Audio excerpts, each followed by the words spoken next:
I hit this issue today, and here is the quick fix that solved it. If you find yourself logged out of your Twitter account due to hacking, follow these steps to regain access. Step 1. Go to the Twitter login page. Visit the Twitter website or open the app and click on Forgot Password to initiate the recovery process.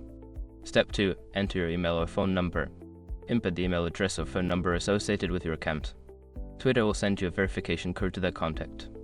Step 3. Check your email or SMS. Look for a message from Twitter containing a verification code.